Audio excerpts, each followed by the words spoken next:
Morning family of God, एक बार फिर से आपका स्वागत है आज के मॉर्निंग डिवोशन में। आज का वचन पाया जाता है लूका उसका 23 अध्याय उसकी 34 पर। यहाँ पर ऐसे लगाए, पिता इन्हें माफ़ कर क्योंकि नहीं जानते कि ये क्या कर रहे हैं। हम सब ने इस वचनों के बारे में सुना है, अध्ययन किया है, पढ़ा है। विशेष करके गुड फ्राइडे के समय में इस बातों पर प्रचार किया जाता है कि यीशु मसीह क्रूस पर कही गई पहली वाणी है। हम सब जानते हैं कि यीशु मसीह ने कितने दुख के बीच में भी अपने अपराधियों को क्षमा किया, और क्योंकि यीशु मसीह को पता है क्षमा ना करने का क्या नतीजा है। जब कभी पुराने समय में निर्दोषों का लहू बहाया जाता था, वो जगह, वो स्थान, वो व्यक्ति ऑटोमेटिकली शापित हो जाता और उसके ऊपर परमेश्वर का दंड, न्याय पड़ता था। यदि उसको क्षमा नहीं मिलती है तो वो व्यक्ति, वो समाज, वो नगर, वो जगह परमेश्वर के द्वारा दंड को प्राप्त करती थी। जैसा आपको पता है, जब कैन ने अपने भाई हाबिल का खून किया, उसने निर्दोष का लहू बहा दिया, परमेश्वर ने कहा कि ऑटोमेटिकली वो भगोड़ा हो गया, बेतु हो गया, वहाँ से परमेश्वर की उपस्थिति से निकाल दिया गया। और परमेश्वर ने क्या कहा, तेरे भाई हाबिल का लहू भूमि से मेरी गवाही दे रहा है। तो जहाँ कहीं भी निर्दोष का लहू बहाया जाता है, लहू की एक आवाज़ होती है, लहू बदले के लिए चिल्ला रहा है, और जब वो बदला मांग रहा है तो क्या कर रहा है, उसके बदले से परमेश्वर का क्रोध, जजमेंट और श्राप वहाँ पे आ जाते हैं ऑटोमेटिकली।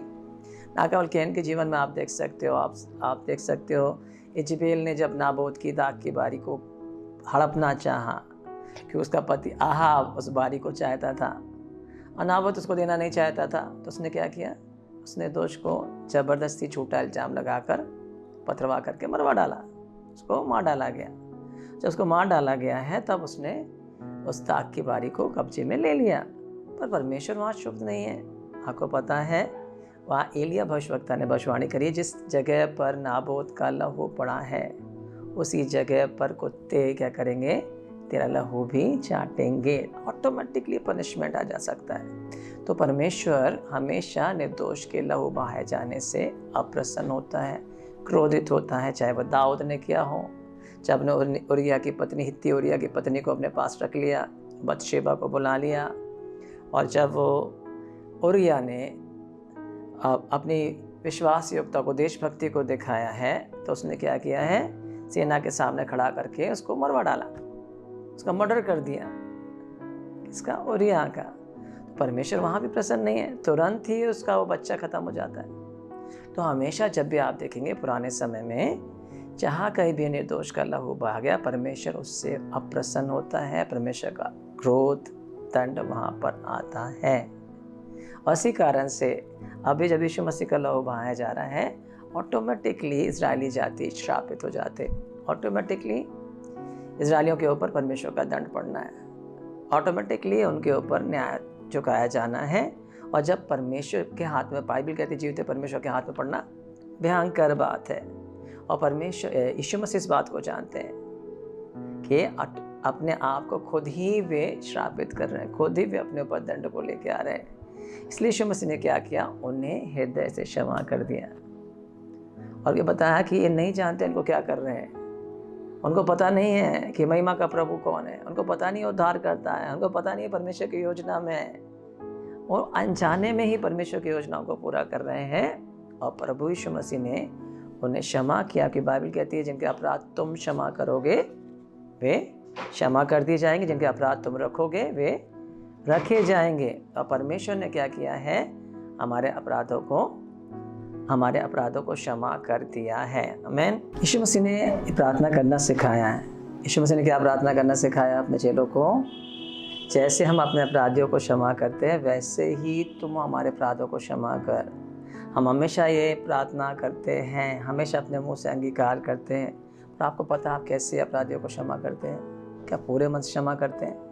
यदि परमेश्वर भी वैसे ही हमारे अपराधों को क्षमा करे तो क्या हमारी प्रार्थना उसके पास जा सकती है? क्या उसके सामने खड़े हो सकते हैं? हमारे सारे काम तो मैले चिथड़ों के समान है। हम कभी भी अपने कामों से उसके पास नहीं जा सकते। हम प्रतिदिन गलतियां करते हैं, प्रतिदिन हमसे अपराध होते हैं, कैसे हम परमेश्वर की उपस्थिति में जा सकते हैं, उससे आशीष को प्राप्त कर सकते हैं। आप क्या सोचते हैं कैसे हमारी प्रार्थना सुनी जाएगी? यदि जैसे प्रभु यीशु मसीह परमेश्वर हमारे व्यवहार के अनुसार, हमने क्या कहा, जैसे हम अपने अपराधियों को क्षमा करते हैं, आप कैसे अपराधियों को क्षमा करें? पूरी रीति से, पूरे मन से क्षमा करना मतलब उस बात को भूल जाना। और कई बार हम क्षमा, हाँ मैंने क्षमा तो कर दिया है, तो उस व्यक्ति के प्रति हमारे अंदर कहीं ना कहीं गठान रहती है। उसको देखकर हम खुश नहीं होते, बीती बातें उसको देखकर याद आ जाती है, हम भूल जाते हैं, हमारा पहले जैसा व्यवहार नहीं रहता है। क्यों? और परमेश्वर नहीं चाहता। परमेश्वर ने क्या कहा, जब तू प्रार्थना करने वेदी पर जाए तो यदि किसी के पास तेरा बैर उससे संबंध ठीक कर ले, फिर मेरे साथ अपने वेदी पर बेटों को लेकर आ। और यीशु मसीह ने मत्ती 18 में एक दृष्टांत भी बताया। उसने कहा परमेश्वर का राज्य इस राजा के समान है। उसने एक संगी दास को बुलाया जो उसका कर्जदार था, और जब वो कर्ज को नहीं चुका सका तो उसने क्या किया, उसको बंद कर दो, उसकी पत्नी को, उसके बच्चे को, संपत्ति को बेचकर कर चुकाया जाए। पर वैसे चुका नहीं सकता था। उसने कहा मालिक मुझे क्षमा कर, मैं तेरे सारे अपराध को, तेरे सारे कर्ज को चुका दूंगा। और राजा ने दया करके इसको सारा कर्ज को माफ़ कर दिया। परंतु ये संगी दास जो अभी छूट कर बाहर निकला था, जैसे ही बाहर निकला उसने अपने छोटे दास को पकड़ा, उसको गला पकड़कर बोलता है मेरे कर्ज को चुका, मेरे धन को वापस दे। बोला मैं भी चुका दूंगा, जल्दी चुका दूंगा, पर वो नहीं माना। उसने उसे पकड़कर जेल में डाल दिया। जब राजा ने ये बात सुनी तो क्या कहा राजा ने, उस दुष्ट दास को लेकर आओ और उसको बंदी गृह में डाल दिया। क्यों? उसने कहा जैसे मैंने तेरे अपराध क्षमा किए थे, क्या तुझे वैसा ही नहीं करना था? यदि हम अपने आप को देखें, यदि परमेश्वर हमारे अपराधों के साथ, हमारी गलतियों के साथ ऐसा व्यवहार करे जैसे हम दूसरों के साथ करते हैं, तो क्या हम परमेश्वर के दंड से बच पाएंगे? परंतु परमेश्वर ने अपनी बड़ी करुणा से हमारे सारे अपराधों को क्षमा कर दिया। यीशु मसीह ने हमारे सारे अंगरवानी रंग के पापों को भी उठा लिया है। जब परमेश्वर ने हमारे सारे अपराधों को क्षमा कर दिया तो हम अपने संगियों के छोटे मोटे अपराधों को क्षमा नहीं कर सकते क्या? परमेश्वर ने हमको अपना प्यार दिया है, परमेश्वर ने हमको सिखाया है, जो कुछ भी यीशु मसीह ने कहा है वो करके दिखाया है। जब उसने कहा अपने सताने वालों से प्रेम करो, उसने अपने सताने वालों से प्रेम किया। उसने कहा बुराई करने वालों के लिए प्रार्थना करो, उसने उनके लिए प्रार्थना करी। उसने सबको क्षमा करना सिखाया और यहाँ करके भी दिखाया है। कई बार हम प्रचार करते हैं पर करना बहुत मुश्किल होता है, पर यीशु मसीह ने जो कहा वो करके भी दिखाया है। क्योंकि आप जानते कई बातें, कई प्रॉब्लम्स की जड़ अनफॉरगिवनेस है, कई बीमारियों की जड़ अनफॉरगिवनेस है। आप कड़वाहट को अपने हृदय में रखते हैं, क्षमा नहीं करते हैं, कई बार वो बीमारी में बदल जाती है। आए अपने आप को जांचें और देखें कि जैसे हम अपने अपराधियों को क्षमा करते हैं, वैसे ही परमेश्वर हम अपराधों को क्षमा कर रहा है। क्या पूरी रीति से क्षमा को चाहते हैं, परमेश्वर के आशीषों का एंजॉय करना चाहते हैं, तो याद रखें उसने आपको हिम के समान श्वेत कर दिया। वो आपके पापों को कभी स्मरण नहीं करता, उसको पूरब से पश्चिम की ओर कर दिया।